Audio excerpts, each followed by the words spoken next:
읽도록 하겠습니다. 제가 앉아 여러분이 앉으시도록 합니다. 시편 63편 1절로 11절 구약성경 846면 제가 가지고 있는 성경은 846면 시편 63편 1절로 11절 한 절씩 교독합니다. 하나님이여 주는 나의 하나님이시라. 내가 간절히 주를 찾되 물이 없어 마르고 황폐한 땅에서 내 영혼이 주를 갈망하며 내 육체가 주를 앙모하나이다. 내가 주의 권능과 영광을 보기 위하여 이와 같이 성소에서 주를 바라보나이다. 주의 인자하심이 생명보다 나음으로 내 입술이 주를 찬양할 것이라. 이러므로 나의 평생에 주를 송축하며 주의 이름으로 말미암아 나의 손을 들리이다. 골수와 기름진 것을 먹음과 같이 나의 영혼이 만족할 것이라. 나의 입이 기쁜 입술로 주를 찬송하되 내가 나의 심상에서 주를 기억하며 새벽에 주의 말씀을 작은 소리로 읊조릴 때 하오리라. 주는 나의 도움이 되셨습니다. 내가 주의 날개 그늘에서 즐겁게 부르리이다. 나의 영혼이 주를 가까이 따르니 주의 오른손이 나를 붙드시거니와. 나의 영혼을 찾아 멸하라는 그들은 땅 깊은 곳에 들어가며 거를 새벽에 넘겨서 승냥이의 머리가 되리라. 같이 공독합니다. 왕은 하나님을 즐거워하리니 주께 맹세한 자마다 자랑할 것이나 거짓말하는 자의 입은 막히리로다. 아멘. 오늘 시편 63편 1절로 11절의 말씀, 영혼의 만족은 어디서 오는가라는 말씀으로 말씀을 증거하려고 합니다. 우리 앞뒤 옆 사람과 이렇게 인사하고 있어. 영혼의 만족함을 누립시다. 시작. 영혼의 만족함을 누립시다. 다시 한번요. 시작. 영혼의 만족함을 누립시다. 아멘. 그렇습니다. 노인과 바다를 줬던 어니스트 허밍웨이라는 사람이 노벨 문학상을 받았습니다. 그러나 그는 여러 번의 결혼과 이혼을 되풀이하다가 어떻게 해요? 자신이 가지고 있는 여청으로 자살로 인생을 끝나고 말았습니다. 그는 죽기 전에 그의 일기장에 이렇게 얘기했습니다. 자기 인생이 필라멘트가 끊긴 뭐와 같다? 정부와 같다. 공허함에 몸부림치다가 결국 스스로의 생을 버렸던 사람입니다. 도대체 무엇 때문에 남부를 곳이 없는 부와 명예를 가진 그가 필라멘트가 끊긴 정구와 같다라는 말을 남기고 이 세상을 떠났을까요? 그는 위대한 작가였는지는 모르지만 자신의 영혼의 상태를 잘 관리하지 못했기 때문에 그렇지 않을까 저는 생각합니다. 명성은 있었고 이름은 있었지만 실질적으로 내면은요 공허했다는 것입니다. 여러분에게 묻겠습니다. 여러분의 영혼의 상태는 어떻습니까? 여러분의 영혼의 상태를 잘 관리하고 계십니까? 우리는 잠이 부족할 때 잠을 조금만 더 자면 행복할 것 같습니다.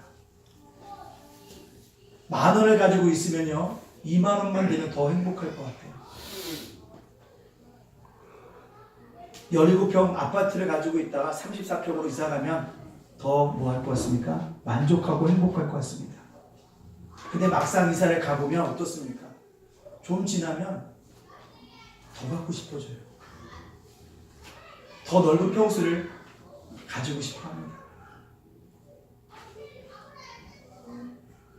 그게 우리의 모습이고 우리의 삶입니다. 그 사람은 뭐합니까? 만족함이 없다라는 것입니다. 만족함이 없다는 거예요. 세계에서 제일 부자에게 한번 물어보시죠. 당신의 삶이 만족하시냐고 하면 안 답합니다. 더 많이 가지고자 할 것이고 더 많이 누리고자 할 것입니다. 그러나 기억해야 할 것은요. 돈을 아무리 많이 가져도요. 누리는 것에 뭐가 있습니까? 제한이 있습니다. 하루 3끼 이상은요. 먹지 못합니다. 아무리 기름진 거 좋은 것을 먹어도 3끼 이상 먹으면 살이 찔 수밖에 없습니다. 누린 것에 뭐가 있습니까? 제한이 있어요. 어떤 제한은 시간에 제한이 있습니다. 우리나라 최고의 갑부라는 사람 2014년도에 쓰러져서 지금도 어디에 있습니까? 삼성병원에 있잖아요. 시간이 흘러가는 것은 때문에 누릴 수가 없게 되어질 것을 볼 수가 있습니다. 이처럼 인간은요, 만족할 줄 모르는 그런 존재 양식으로 살아가는 것이 저와 여러분이라는 겁니다. 우리의 만족은요, 물질이나 성취를 통해서 오는 것이 아닙니다. 우리의 참 만족은 어디에서 오는 것일까요? 누가 우리에게 만족을 줄 수 있을까요? 전도서에서 이렇게 고백하고 있습니다. 전도서 5장 10절에 있는 말씀 볼까요? 전도서 5장 10절입니다. 같이 읽겠습니다. 시작! 은을 사랑하는 자는 은으로 만족하지 못하고 풍요를 사랑하는 자는 소득으로 만족하지 아니하나니 이것도 뭐하다고요? 헛되도다. 은을 사랑하는 결국 은으로 뭐한다고요? 만족하지 못한다는 것입니다. 풍요를 사랑하는 자도 뭐요? 소득으로 만족하지 못한다는 사실입니다. 이것이 우리의 뭡니까? 존재 양식입니다. 예가 없어요. 오늘 본문 우리가 함께 읽었던 시편 63편입니다. 누구의 시입니까? 다윗이 지은 시입니다. 표지에 보니까 뭐라고 나와있어요? 64편 위에 뭐라고요? 다윗이 유다 광야에 있을 때라고 표제어가 적혀져 있습니다. 왜 유대 광야에 있을까요? 사울왕에게 쫓기는 때였다는 거예요. 목숨의 경각에 달릴 때입니다. 다윗에게는요, 오늘이 중요하지 내일까지 생각할 틈이 없습니다. 그런 시절을 보내고 있을 때 다윗이 무엇이라고 고백하고 있습니다. 바로 오늘 본문이 5절이 가장 핵심이라고 생각합니다. 5절입니다. 같이 한번 읽어볼까요? 시작! 골수와 기름진 것을 먹음과 같이 나의 영혼이 만족할 것이라. 나의 입이 기쁜 입술로 주를 찬송하되. 유다의 광야에서 있는 것이 뭐예요? 골수와 기름진 것을 먹음과 같이 나의 영혼이 뭐하다고요? 만족하다라고 얘기하고 있다는 것입니다. 그가 이런 고백을 할 수 있었던 것, 진정한 뭐요? 영혼의 만족을 누렸기 때문에 이러한 진정한 고백을 할 수 있었다는 사실입니다. 그렇다면 다윗이 이렇게 영혼으로 만족할 수 있었다는 고백을 할 수 있었다고 한다면 저희들도 다윗과 같은 성정을 가진 사람이기 때문에 영혼의 만족을 누릴 수 있는 사람이 되어져야 합니다. 그렇다면 어떻게 해야지만 내 영혼이 만족을 얻을 수 있을까요? 그래서 우리가 본문을 중심으로 살펴봄으로 말미암아 함께 은혜를 누리시고 내 영혼의 만족함을 누려나갈 수 있는 믿음의 사람들, 믿음의 백성들이 다 되어주시기를 주님 이름으로 축복합니다. 아멘. 영혼의 만족은요, 하나님을 갈망하는 데서부터 온다는 것입니다. 뭐라고요? 하나님을 뭐 한다고요? 갈망하는 것입니다. 오늘 1절 말씀 우리가 같이 읽어볼까요? 시작! 시작! 하나님이여 주는 나의 하나님이시라. 내가 간절히 주를 찾되 물이 없어 마르고 황폐한 땅에서 내 영혼이 주를 갈망하며 내 육체가 주를仰望하나이다. 다윗이 뭐라고 고백합니까? 주를 갈망한다고 고백하고 있습니다. 내 육체가 주를 앙모한다고 고백하고 있습니다. 갈망, 앙모 뭡니까? 애타게 간절하게 바라는 것이 바로 갈망이 아닙니다. 다윗이 무엇을 간절하게 애타고 바라고 있습니까? 바로 주님입니다. 다른 것이 하나 뭐예요? 주님이라는 것입니다. 왜 그토록 다윗이 주님을 갈망하고 앙망하고 있을까요? 그것은 자신이 목말라하고 있기 때문에 그렇습니다. 물이 없고 황폐한 영혼 때문에 그렇습니다. 우리 영혼도 끝이 모르는 뭐합니까? 광야를 방황하고 있을 때가 많이 있습니다. 우리 끊임없이 뭐합니까? 무엇가에 목말라하고 있다라는 것입니다. 남편에게 목말라하고요, 아내에게 목말라하고요, 집에 돌아가서도요 뭔가 목말라하고 있습니다. 기도 일터에 나간다가 펑 뚫리는 것이 아니에요. 늘 목말라하고 있다는 것입니다. 그 목말라 인생이 누구요? 진정한 주님을 만날 때 비로소 뭐한다고요? 만족함을 누리게 되어진다는 것입니다. 따라서 우리는 뭐요? 목마른 사슴이 시냇물을 찾듯 주님을 그렇게 갈망할 때 내 영혼이 뭐예요? 만족함이 얻어질 수 있다는 사실입니다.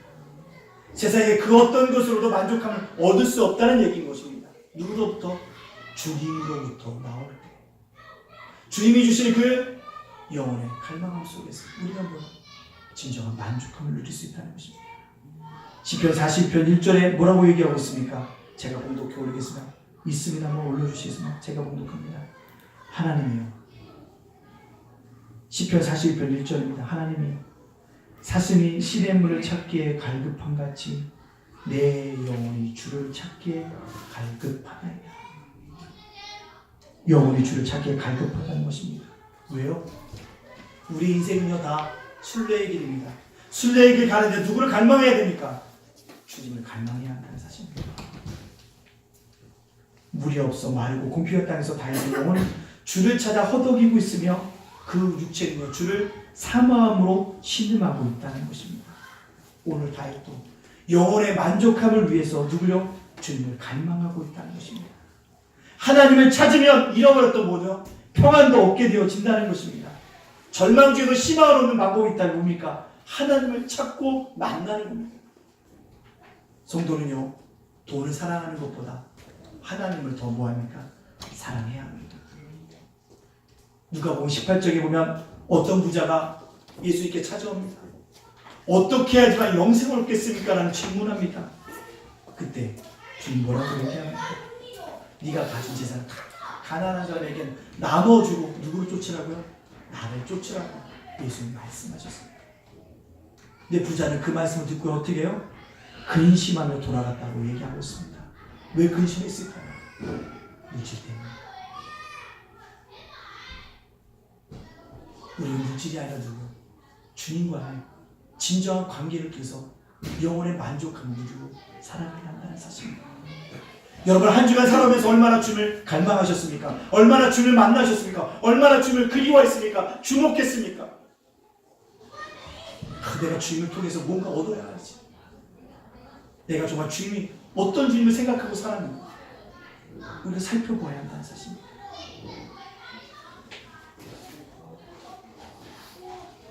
어떤 사람이 되게 작곡가였던 하이든에게 당신은 어떻게 해야지만 다른 사람에게 감동을 줄 수 있는 음악을 만들 수 있습니까? 라고 물었다는 거죠. 그들 하이든이 한참 하늘을 쳐다보더니 이렇게 얘기했다는 겁니다. 내가 사람에게 감동을 주려고 하면 뭐예요? 위대한 곡이 나오지 않습니다. 근데 내가 누구요? 하나님을 바라고 갈망하고 갈망했더니 말할 수 없는 기쁨이 내게 쏟아져졌을 때 비로소 내가 펜을 들고 곡을 썼을 때 그것이 사람에게 감동을 준다고 얘기합니다. 하나님을 갈망했더니 하나님이 주시는 놀라운 뭐가 있을까요? 기쁨이 있었어요. 그것 때문에 많은 사람에게 감동을 주는 사람이 됐다고 고백하고 있다는 사실입니다. 사랑하는 성도입니다. 우리도 다른 데서 기쁨과 만족을 누리는 것이 아니라 하나님을 통해서 진정한 기쁨과 은혜와 즐거움을 얻어나갈 수 있는 믿음의 사람들이 되어지기로 말미암아 영혼의 만족함을 누릴 수 있는 믿음의 사람들이 되어지기를 간절히 소원합니다. 또 제 영혼의 만족은요 교회 당을 가까이 할 때서 온다는 것입니다. 교회 당을 가까이 하면서 온다는 것입니다.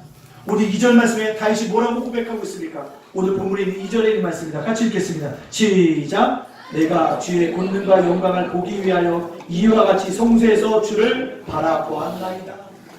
성소에서 누구를 바라봤다고요? 주를 바라보고 있다는 것입니다. 지금 다윗은 어디에 있습니까? 유대 광야에 있어요. 근데 성소에서 앉아있을 것처럼 주님을 가까이 하는 그 삶을 보고 있다는 것입니다. 바라보고 있다는 사실입니다.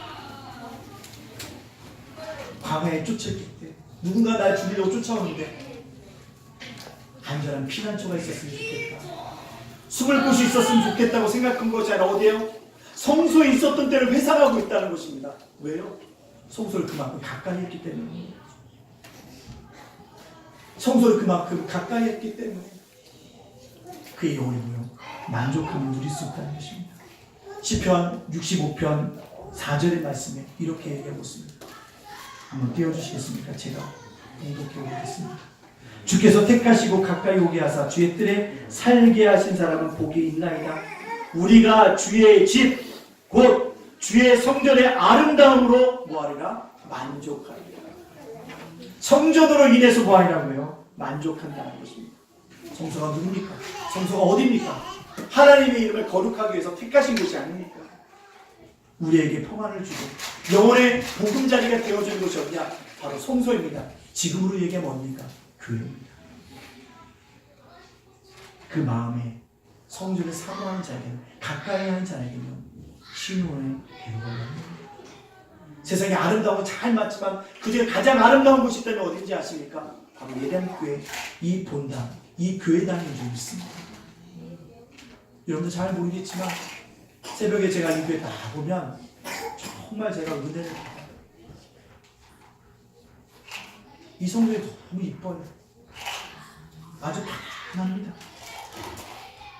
왜요? 구별되어졌기 때문에 그렇습니다. 구별된 곳이기 때문에 만족함을 준다는 거죠. 제가 부교육제 할 때요, 생활독부를 감당할 때마다 교회 오신 분이 하나같이 하는 얘기가 뭔지 아십니까? 목사님, 제가 교회 정말 어렵게 하는데요, 예, 교회가 참 오니까 편안해요. 편안함을 느낀다는 거죠. 편안함을 느껴요. 이 편함을 주는 곳이 어디니까 바로 교회라는 것입니다. 교회입니다. 있으면 있을수록 좋은 곳이 바로 성전이라는 것입니다. 하루 중에 가장 행복을 느낄 수 있는 곳이 어디냐면 교회, 집 좋으니까 성소인 겁니다. 아무도 없는 때 홀로 앉아서 기도할게요. 얼마나 행복한지 모릅니다. 제가 요즘에 성전에 오면 어떡하신지 아닙니까? 바로 요 밑에다 무릎을 꿇고 기도를 해요. 무릎을 꿇습니다. 근데 그러면 세상에 다 가진 것 같아요. 그렇다면 세상이 성도 다 얻은 것 같지만 세상으로 나가면 어떻게 가요? 가정만 돌아가도요, 일이 있어요. 우리 집 3남매잖아요. 어제 밤에도 시끌벅적했습니다. 지질이 못 갔어요. 지질이 못 갔어요. 지질이 못 갔다는 얘기가 뭔지 아시죠? 아주 시끄러웠습니다. 울고 불고 한한 소리 나오고 저 야단치고 우리 사모님 목소리 더 높아지고 가정이라는 것은 평안함을 느끼지 않다는 거예요. 그럼 교회 오면 뭐합니까? 평안하다는 것입니다. 사랑하는 성도님들, 교회당을 가까이 할 때 여러분의 만족함이 있는 줄 믿습니다. 사무엘이 성소에서 뭐예요? 잘 때 사무엘아 사무엘아 부르신 하나님의 음성을 듣고 응답했더니 그가 뭐예요? 마지막 사사로서 선지자로서 사명을 감당하는 믿음의 사람이 되어졌다는 사실입니다. 이사야가 성전에서 주님 앞에 보였더니 기도했더니 이상 중에 거룩하신 하나님 만나고 이스라엘 백성의 일들을 예언하는 아름다운 선지자가 되지 않았습니까? 다니엘은요, 이방 민족의 뭐예요? 포로로 잡혀갔지만 성소를 향하여서 하루에 3번씩 모함으로 기도하였더니 사자굴에 던져졌지만 뭐예요? 구원함을 받았다는 것입니다. 왜 그럴까요? 성전을 교회당을 사모하는 자에게 주신 영혼의 만족함이 놀랍게 있기 때문이었습니다. 사랑하는 성도님들, 이 평안의 은혜를 누리기 위해서 성전으로 뭐합니까? 올라오십니다. 영혼의 만족함 누리기를 원한다는 것, 교회당에 정말 가까이 오셔야 합니다. 이 세상 어느 곳보다도 성전을 가까이 함으로 말미암아 영혼의 만족함을 누릴 수 있는 우리 모두가 되어지기를 간절히 소원합니다. 세 번째, 영혼의 만족은 언제 옵니까? 찬송을 부를 때 뭐하는가요? 영혼의 만족함이 온다는 것입니다. 오늘 3절과 5절 말씀에 이렇게 얘기하고 있습니다. 3절과 5절 말씀을 다 같이 한번 읽어볼까요? 시작! 주의 인자하심이 생명보다 나음으로 내 입술의 주를 찬양할 것이다. 4절입니다. 이름으로 나의 평생의 주를 송축하며 주의 이름으로 나의 손을 들리이다. 5절입니다. 골수와 기름진 것을 먹은과 같이 나의 영혼이 만족할 것이라. 나의 입이 기쁜 입술로 주를 찬송하되. 여러분들, 우리에게요, 영혼의 노래가 있다는 것을 아십니까? 영혼의 노래. 영혼의 노래가 뭡니까?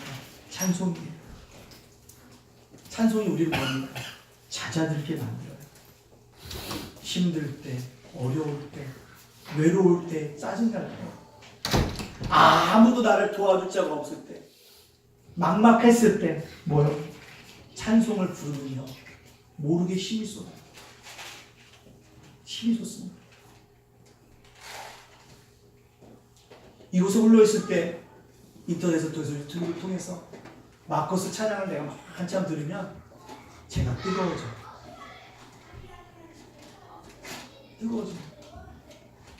그리고 뭐합니까? 목소리가 커져요. 나는 목소리가 커질 줄 몰라요. 크게 찬양합니다.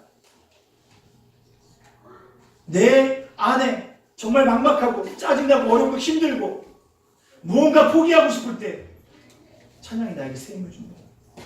그리고 독찬 찬양 때문에 내 소리가 커지는 모릅니다. 한참 찬양을 부르고 힘이 솟는데 누군가가 노크를 합니다. 열명 오면 목사님 찬양 소리가 좀 너무 커요. 소리 좀 줄여주세요 라고 여기 사무실에서 연락이 옵니다. 그럼 뭐합니까? 또 줄이죠. 근데 여러분 찬양하면 말할 수 없는 힘이 솟는다는 것이에요. 사람은 힘을 찬양해야 합니다. 근데 여러분이 뭐합니까? 만족함을 누린다는 것입니다.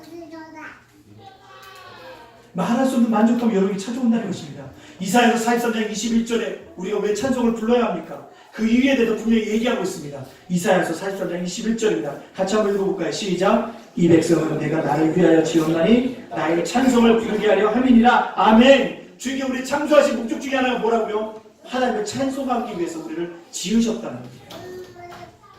그렇기 때문에 우리 뭐합니까? 메말랐을 때 찬송해야 합니다. 힘이 들을 때 찬송해야 합니다. 어려울 때 힘들 때 찬양해야 합니다. 아니 즐거울 때도 찬양해야 한다는 것입니다. 그럴 때 뭐요? 말할 수 없는 평안함이 내게 찾아오고 내 영혼에 만족감이 생겨진다는 사실입니다. 꼭 기억하십시오. 찬양을 부르십시오. 찬송을 부르십시오. 차 안에서도 가정에서도 사회에서도 찬양을 부르십시오. 성경에 보면요 찬송하다 놀라운 일을 경험한 사람이 있습니다. 누굽니까? 사도 바울. 빌립보에서 복음을 증거하다 뭐합니까? 옥중에 갇힙니다. 그들이 그래 심하게 뭐합니까?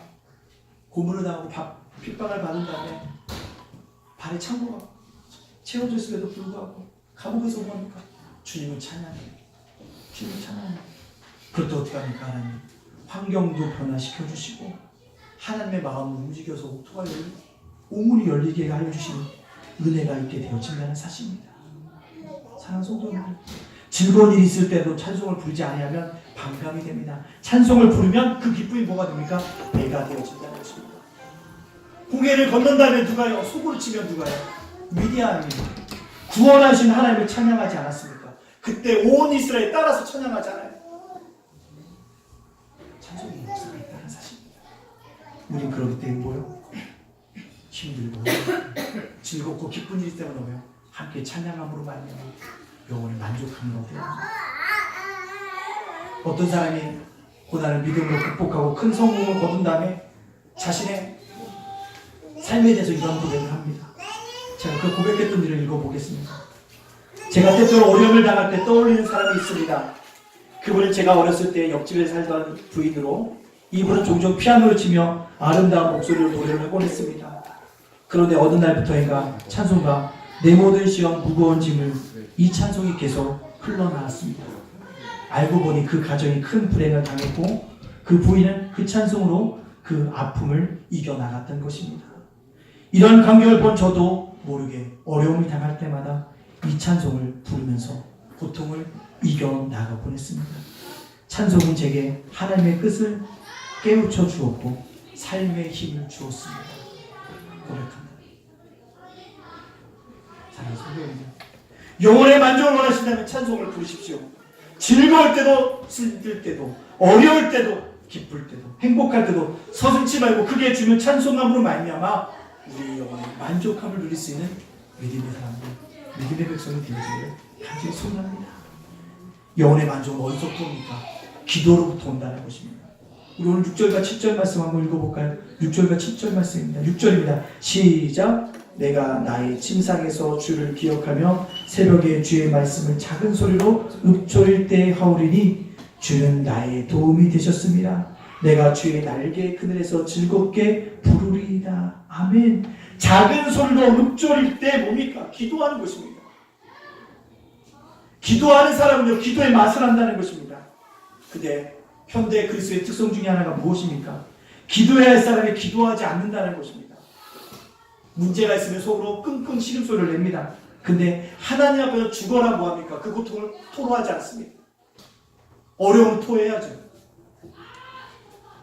토로해야 합니다. 월세가 없을 때 월세를 달라고 기도해 본 적 있습니까? 해봤어요.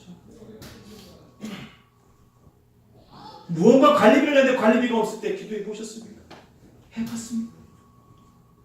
그때 영향이 됐습니다. 예전에는 진짜 골짜기마다 갈매산 기도 안양에 가면요, 산에서 낙엽 무릅쓰고 밤새도록 울부짖는 소리가 났지만 요즘은요 뭐합니까? 찾아보기 힘듭니다. 왜요? 우리의 배부름이 언제서부턴가 우리의 기도를 뭡니까? 게을르게 해줬다는 것입니다. 내 기도하는 그 시간, 그때가 가장 즐겁다는 찬양의 가사가 있지만 그걸 진정으로 느끼는 사람이, 기도하는 사람들이 줄어들고 있다는 사실입니다.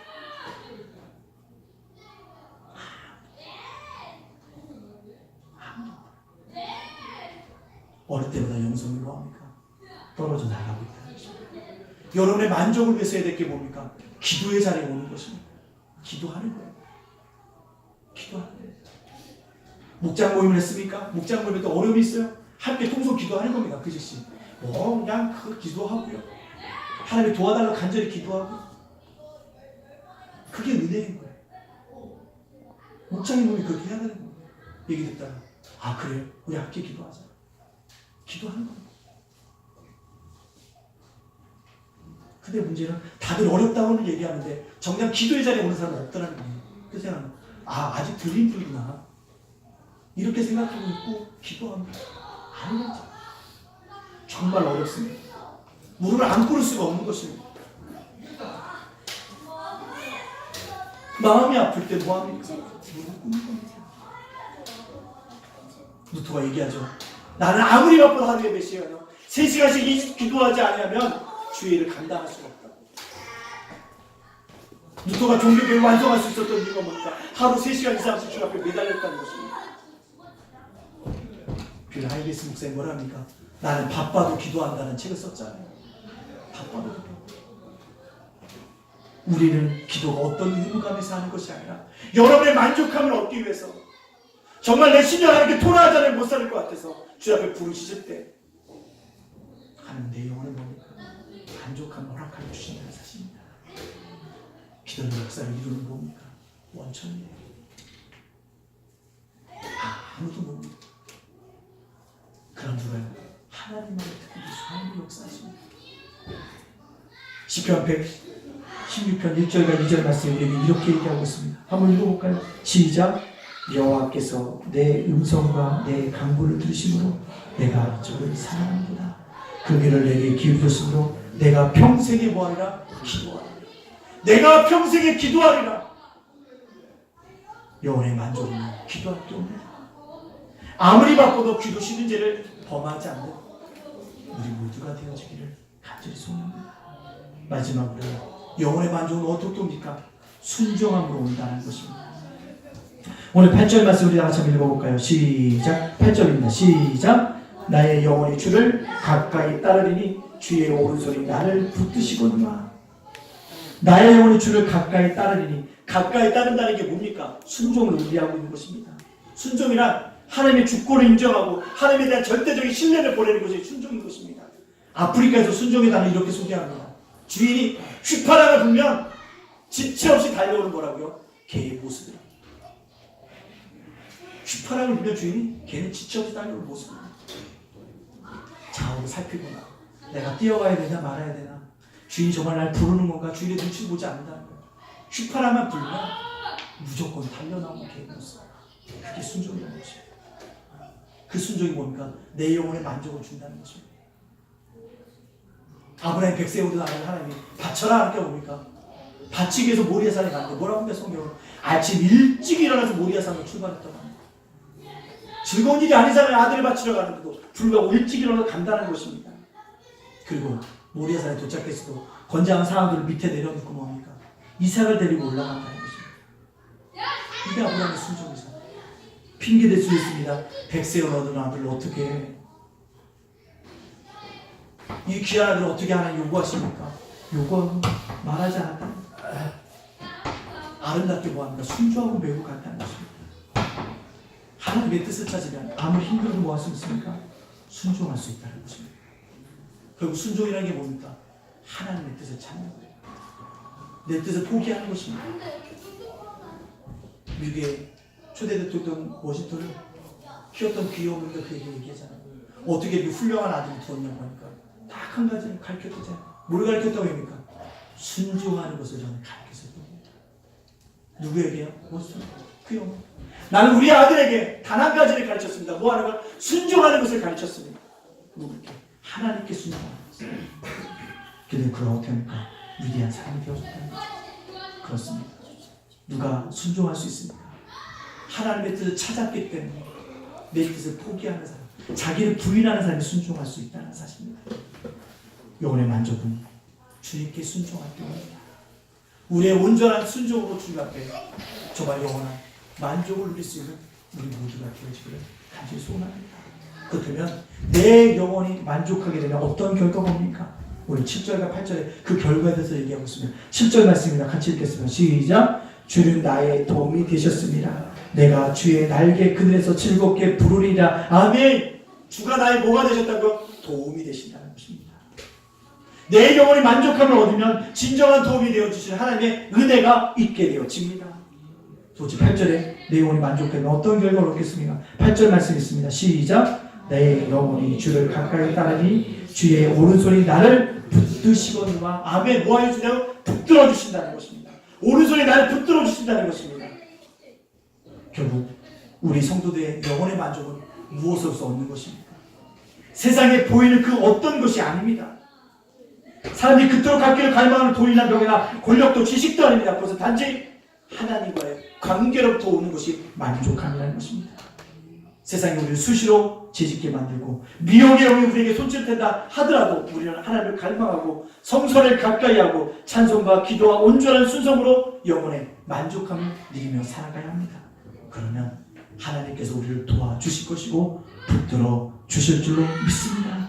골수와 기름진 것을 먹은 것 같이 하나님으로 인해서 우리 영혼이 만족함을 누리는 예단 가족들 다 되어주시기를 주님의 이름으로 축복합니다. 아멘. 이 시간에 기도하겠습니다. 주님, 내 영혼의 만족함을 누리기를 원합니다. 오늘 주셨던 이 다 같이 하나님을 갈망하며 성소를 가까이 하고 찬송과 기도와 온전한 순종으로 영혼의 만족함을 누리며 살아갈 수 있도록 은혜를 내려달라고 우리 주신 말씀을 기억하면서 이 시간에 그런 영혼의 만족함을 누리며 살게 해달라고 주 앞에 기도하며 담대히 나가도록 하겠습니다. 우리 결단의 기도를 주 앞에 올리도록 하겠습니다. 함께 기도합니다. 사랑과 내가 봉사하시다니 감사합니다. 은혜가 있기를 원합니다.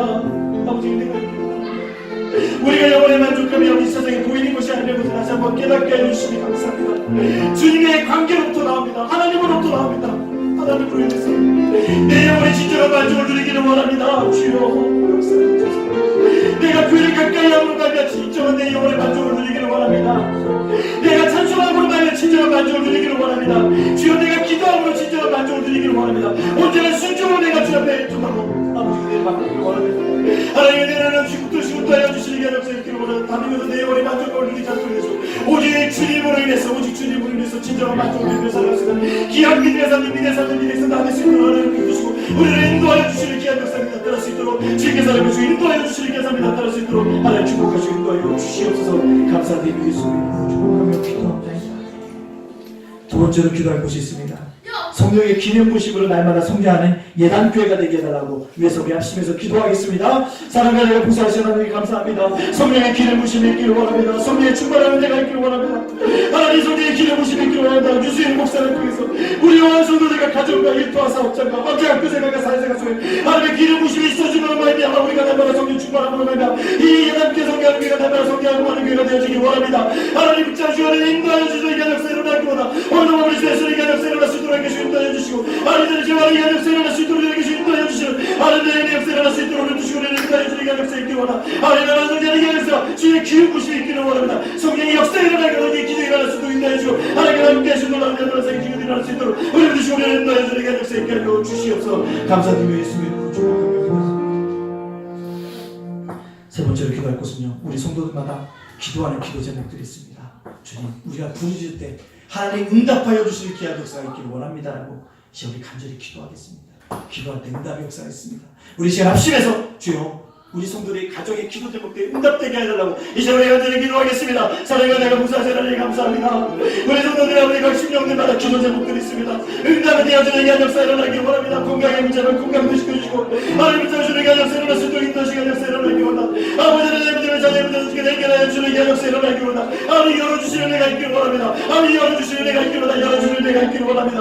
아버지 하나님 얘들은 아무짝에 문제가 있습니까? 하나님 또 책임주시고 열어주시는 귀한 역사 있기를 원합니다. 하나님 열어주시고 붙여주시는 내가 있기를 원합니다. 하나님 붙잡아주시는 내가 있기를 원합니다. 두분의 손길에 임하여 주시도록 하나님 역사주시고 계신 내 역사 일어날 수 있도록 인도하여 주시도록 하나님 가정의 문제가 있으니까 내가 대제가 역사가 예수를 보는 소리가 때문에 맞은 귀한 역사 일어날 수 있도록 아버지 하나님께서 인도하여 주시는 귀한 역사 일어날 수 있도록 하나님 주시고 우리를 인도하여 주시는 귀한 역사 일어나기 원합니다. 하나님 전에같이 내가 임하지 못한 죄가 그 역사 일어날 수 있도록 하나님께 도와주시고 진정한 역사 일어날 수 있도록 우리부터 주시고 우리를 인도하여 주시는 귀한 역사 일어날 수 있도록 인도하여 주시기 원합니다. 하나님 도와주시기 원합니다. 제발 붙잡아 주시기 원합니다. 하나님 세워주시기 원합니다. 하나님 인도하여 주시기 원합니다.